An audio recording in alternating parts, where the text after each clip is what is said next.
Hey gang, I'm going to show you how to make ring bowls today. They're probably the easiest thing that we make. They're super cute and they're handy. So we're going to make those today.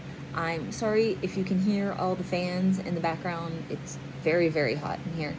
So the fans are running. Hopefully you can hear me just fine. I think you can. So let me get ready. Okay. So I have this little lump of clay. And this will actually probably make a couple. But I'm going to start out with a ball. Easiest way to start anything. We'll pound everything in so that there's no lumps and everything's compacted. Now I thought this was going to be a little bit more plastic after sitting in this hot room and not so squishy. When it's plastic, it's a lot more responsive and it stretches better, but it's not there yet. It's very new clay. The older clay gets, the better it gets, unless it starts to dry out. So make this round. Then I'm gonna roll it out. I was gonna show you how to pull a slab, but we can't pull a slab because it's too soft still. So we're gonna do this. Just roll it out. And every time you roll, you either have to turn it or flip it so that it doesn't stick.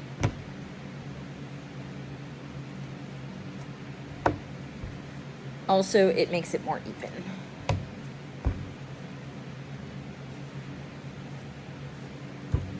Okay, so we have this. It's a good size. It's nice and smooth. I'm gonna smooth it out though.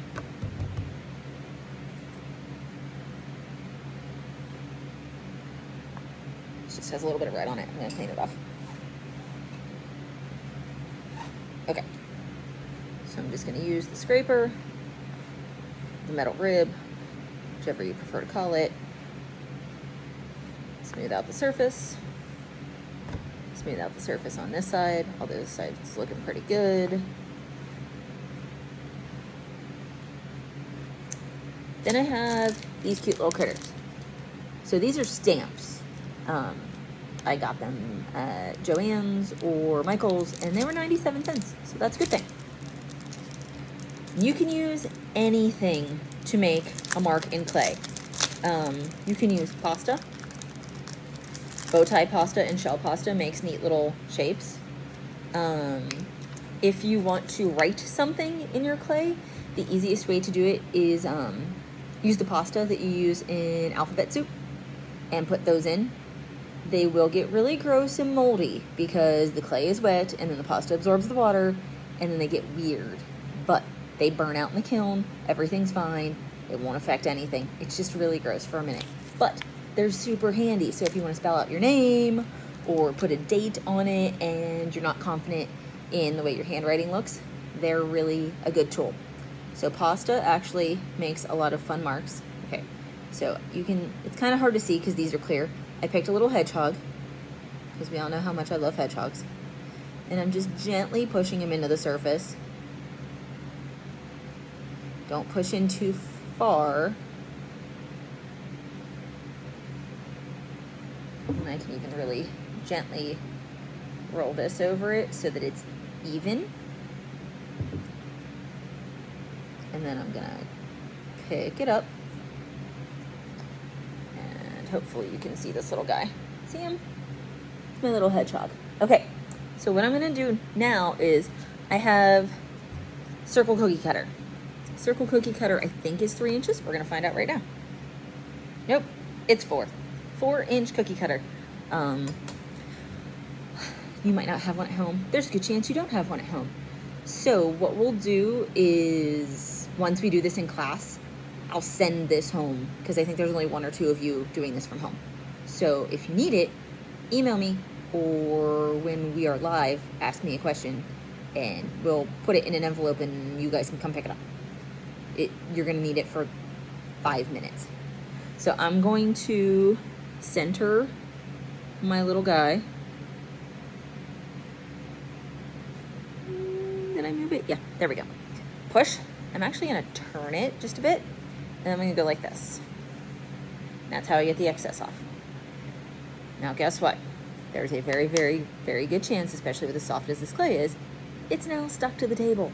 And I know that it is. I can just tell by looking at it. So, once again, this is where my scraper comes in handy. And if you're doing this at home and you have like one of those silicone baking mats, do it on that because they peel right up. Don't try to do it on like wax paper or anything. That doesn't work. Okay, so you see that I just took this and slid it. Oh, sorry, I'm getting red, like dry bits of red clay everywhere. Okay, I'm just gonna take this and put it right under the edge and then pull back. Then that kind of breaks the suction on the table. So he looks like that. Super duper cute. I'm gonna take this. This is one of the monkey dishes that we have in school. If you don't have these teeny tiny little bowls that people usually eat applesauce in, it's fine. Use whatever little bowl you have in your house. You have something small. It'll be fine. Honestly, I have little tiny cereal bowls at home that are taller than this and wider, but the bottom's probably this exact depth. So I'm gonna take this guy, I'm gonna set him in, I'm gently gonna push. And what that's doing is the air around it, I should say the air underneath it, it's pushing that out so that it will take the shape of the bowl. You have to be very gentle when you do this, because if not, you'll push your finger through it. You'll make a weird dent. There we go. I just saw the air kind of push out. Okay, so that's what he looks like for now. You can let him dry. That's all you need to do right now. It's not going to take long, and you're going to be able to. Right now, I can flip him over, and it sticks. But as soon as it starts to dry, you can flip it over, bop it on your hand. It's going to fall right out. Then, I don't know if you can see these little edges. Yeah, you can. See how the edges are a little bit ragged? So once it's dry enough to pop out of here, we're going to take it out and just use a sponge and go around the outside and smooth that out. And that's it. That's how you make a ring bowl. That's literally the whole thing. I'll come back once it's dry and show you how to smooth out the edges, and that's it. See ya. Okay, so I've been putting supplies away for maybe half an hour now, and this is our little ring bowl. And watch, make sure you put your hand on your top, because if you don't put your hand on the top and you flip it, it's gonna break. So it's gonna pop right out, and it pops out really cleanly. So don't anyone worry about like ruining your bowls at home. As long as they're ceramic and they're glazed, you can do this. Does no damage whatsoever. All I would have to do is run it underwater. That would come right out. Okay, so we have two kinds of sponges. You guys at home are probably gonna get this because this one's much more useful. This one you use while you're working. This is called a finishing sponge. This is the one in the classroom that it starts out looking like a little bar of soap. This one's obviously gray because it's been loaded up with clay, but we usually use these when we're throwing. You can use them on your other projects too. It's not really necessary. So we're gonna use this little bugger. All I'm gonna do is gently hold this. I'm just gonna pinch it with my thumb and my forefinger, and I'm just gonna go like this. And this is gonna do two things. One, it's gonna make it look like it's done, which is our goal. Two, sorry, there's a piece of paint in here.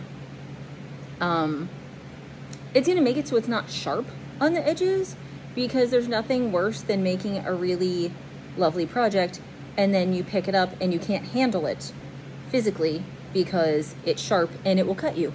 And yes, it can be that sharp, not just the glaze. Yes, the glaze is glass, but unless something sticks to the glaze and we break it off, the glaze is never that sharp.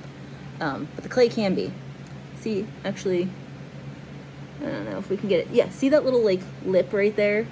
If I fired this without smoothing it out, that would fire incredibly sharp, and then this would be useless, and we want to be able to use them. So this is all we have to do. Very gentle. I'm not pushing. This is abrasive enough to pull off the top layer of clay and make it all nice and smooth. I know you probably saw me a minute ago smoothing out the bottom. It was just a little rough from pushing it down into the bowl because of where it stretched. Okay, so you heard me earlier say there's a spot of paint. I don't know if you can pick it up. There's a little white dot in there. Do not dig things out of the clay. If you get a piece of lint in it, or a piece of paint. That paint came off of the table, or your hair, which I know sounds really gross, leave it there. Because it will burn out in the kiln. It will no longer exist. Anything that is made of carbon will burn out in the kiln. So lint, dust, hair, this little piece of paint will probably go away. That might leave a little dot. Things like your pet's fur got stuck to it. Burns right out in the kiln. You will never know it was there. If you try to pull it out and it's embedded, it's going to take a chunk out of your project. So you're going to do less damage just leaving it there. I know it sounds yucky, but I get hair in my stuff often. You just leave it, burns out in the kiln. There's no trace of it. So I'm just smoothing this out because I want it to look as nice as possible, because I really think my little hedgie's pretty stinking cute. Then what we're gonna do, I'll have to go get a pencil. You need to put your name on the bottom of everything. This is the bottom, this is the top. He's pretty adorable. You can use your fettling knife. Actually, now I'm gonna go get a pencil. I'll be right back.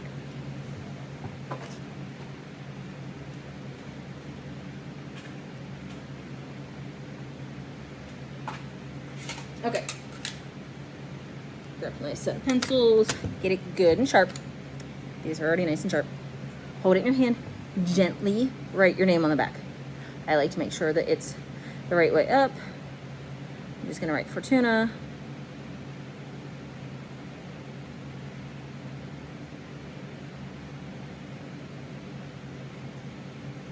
Okay, there's my last name. So, gonna get all the little crummies off of it. You might even wanna go like this a couple times. You don't want that to be sharp. If it closes it off, write it all in again. It's fine. Mine still looks pretty good. My A closed up a little bit. I'm not worried about it. You know, it's fine. This is it. This is done. Let it dry. Put it in the kiln. And then that's it. We will glaze them later. So that's it for your ring bowls. You guys at home should have enough clay to make, I'm gonna say 3. Maybe 2. Depends on how thick you make them. But it's up to you guys. All right, have a good day. Bye.